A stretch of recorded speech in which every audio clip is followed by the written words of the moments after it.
हमारे धर्मशास्त्रों के अनुसार अप्सरा देवलोक में रहने वाली अति सुंदर, अनुपम और अनेक कलाओं में पूर्ण तरीके से दक्ष, अलौकिक और दिव्य तेजस्वी स्त्री हुआ करती थी।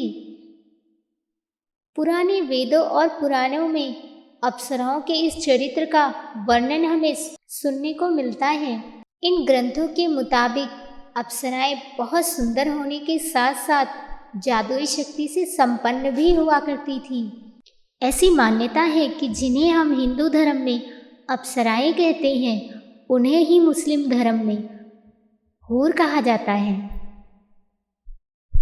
मान्यता अनुसार कहा जाता है कि अप्सराएं देवलोक में रहा करती हैं और देवराज इंद्र की सेवा में रहती हैं और इंद्र के मनोरंजन करने के साथ साथ पुण्य कर्मों से स्वर्ग में आए प्राणियों को भी अपने रूप, सौंदर्य और नृत्य से आनंदित करती हैं। लेकिन कई बार देवराज इंद्र इनके रूप और सौंदर्य का इस्तेमाल एक हथियार के तौर पे भी करते थे। जब उन्हें किसी की तपस्या से अपनी गद्दी छिन जाने का डर सताने लगता था, तो ऐसे में वे इन अप्सराओं का ही सहारा लेते थे उनकी तपस्या भंग करने के लिए। इंद्र के दरबार में मौजूद अप्सराओं में रंभा, मेनका, त्रिलोत्तमा, उर्वशी, घृताची, कुंडा जैसे नाम शामिल हैं। इनके रूप सौंदर्य का वर्णन करते हुए पुराणों में बहुत कुछ बताया गया है। कहा जाता है जिनका हृदय पत्थर की तरह कठोर हो चुका हो, वह भी इन्हें एक बार देख ले तो इनके रूप की जाल में उलझकर मोम बन जाएं। इसी प्रकार अप्सरा घृताची की सुंदरता को देखकर बड़े बड़े ऋषि मुनियों के ध्यान भी भंग हो जाया करते थे।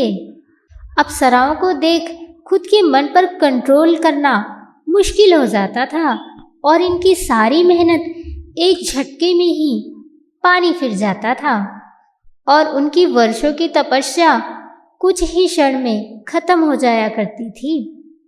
स्वर्ग की अप्सराओं में से एक घृताची अनुपम सौंदर्य की मालकिन थी।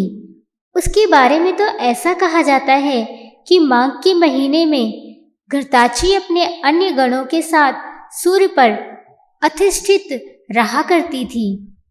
बेहद ही सुंदर कायाकल्प होने की वजह से घृताची किसी के भी मन को कुछ ही क्षणों में भंग कर उन्हें अपने वश में कर लेती थी। घृताची की इसी सुंदर कायाकल्प को निहारने की वजह से ही महर्षि वेदव्यास भी कामासक्त हो गए थे, जिसकी वजह से शुकदेव की उत्पत्ति हुई। घृताची के प्रेम में पड़ने के कारण यह नतीजा हुआ कि महर्षि च्यवन के पुत्र प्रमिति ने इस खूबसूरत अप्सरा के साथ संबंध बनाया, जिससे रूरू का जन्म हुआ।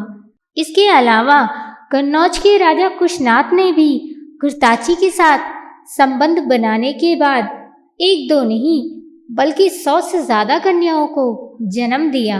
उस वक्त के बड़े बड़े ऋषि मुनियों में एक भारद्वाज ऋषि की तपस्या को देखकर उसे भंग करने के मकसद से इंद्र ने घृताची का सहारा लेकर उनकी तपस्या को भंग करवाने की कोशिश की। घृताची ने काफी कोशिश करने के बाद आखिरकार मुनि भारद्वाज को अपने वश में करने में सफलता हासिल कर ही ली। हुआ कुछ यूं था कि एक बार ऋषि भारद्वाज स्नान करने के बाद अपने आश्रम की तरफ लौट रहे थे। तभी उनकी नजर नदी में नहा रही एक ऐसी सुंदरी के ऊपर पड़ी, जिसके दर्शन मात्र से उनका अपने ऊपर कंट्रोल खत्म हो गया। भीगे वस्त्र में बेहद ही खूबसूरत लग रही थी वह। इस सुंदरी को देखने के बाद अपने मन के ऊपर भारद्वाज ने काफी कंट्रोल करने की कोशिश की, लेकिन उनकी सारी कोशिश नाकामयाब रही। घृताची के दूसरे रूप को देखने के बाद उनके मन में काम वासना की भूख उमड़ पड़ी, जिसके बाद उस वक्त उनका वीर्यपात हो गया। वीर्यपात होने के बाद किसी तरह ऋषि भारद्वाज ने खुद के मन को पूर्ण तरीके से कंट्रोल किया और अपने वीर्य को एकत्रित कर एक यज्ञ पात्र में रख लिया, इस यज्ञ पात्र का नाम उन्होंने द्रोण रखा और आगे चलकर इसी यज्ञ पात्र में रखे वीर से द्रोणाचार्य का जन्म हुआ, जिसके बाद घृताची ने एक और मुनि रुद्राक्ष के साथ संबंध बनाया, जिससे उन्हें 10 पुत्र और 10 पुत्रियों की प्राप्ति हुई।